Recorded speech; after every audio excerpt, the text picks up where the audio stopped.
Okay, so Southeast Asian refugees, public policy, and racialization.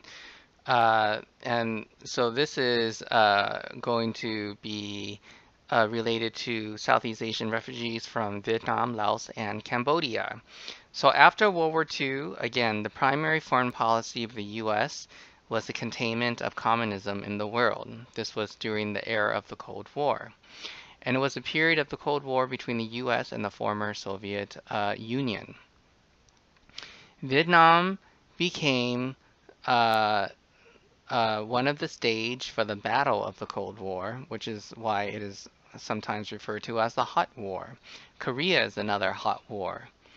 The French, who once colonized Vietnam, Laos, and Cambodia, wanted its colonial territories back, and the U.S. supported them, with the understanding that it would stop the spread of communism in Southeast Asia.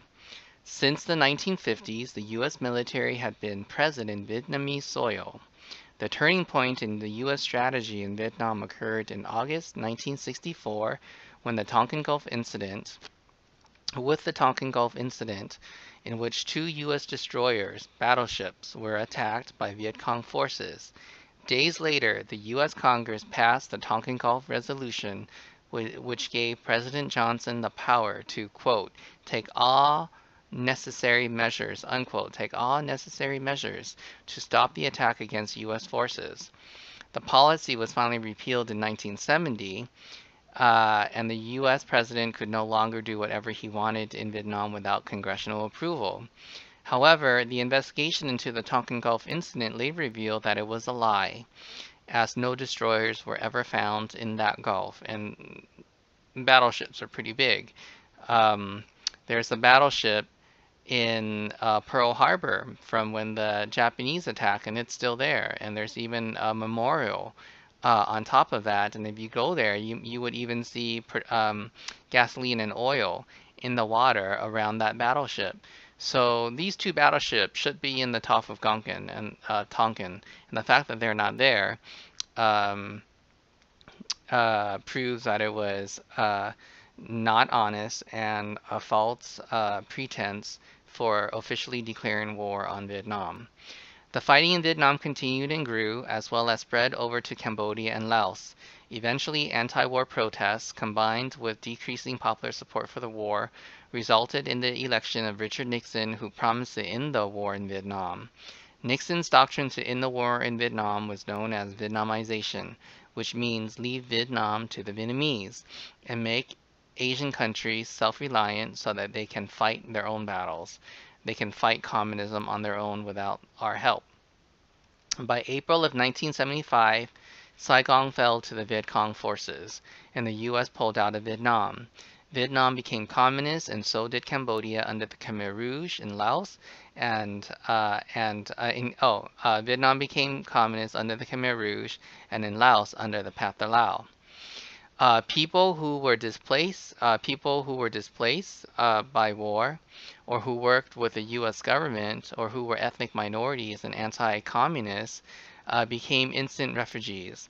The U.S. responded to the refugee crisis by accepting refugees from Vietnam and Laos and Cambodia. The refugees who were admitted into the U.S. right away after the fall of Saigon received sufficient resources for relocation and resettlement. That was hundreds of thousands of Vietnamese refugees and about 5,000 Cambodian refugees.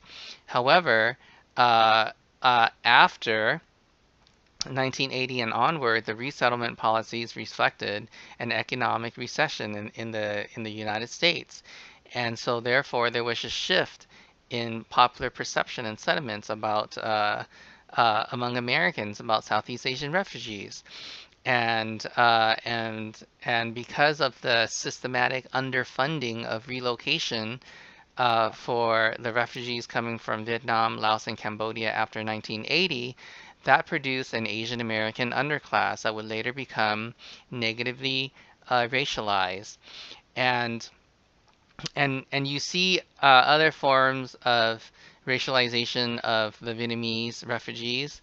For example, that I talked about in the textbook, the Coast states, like in Texas, who local government created a law that said non-Americans could not get fishing license because Vietnamese fishermen were moving into that area and they were competing with white fishermen. So again, the use of public policy to discriminate and racialize against an Asian minority group. So as you read, keep an eye out for the types of public policy in the U.S. and how they racialize the new Southeast Asian refugees from Laos, Cambodia, and Vietnam.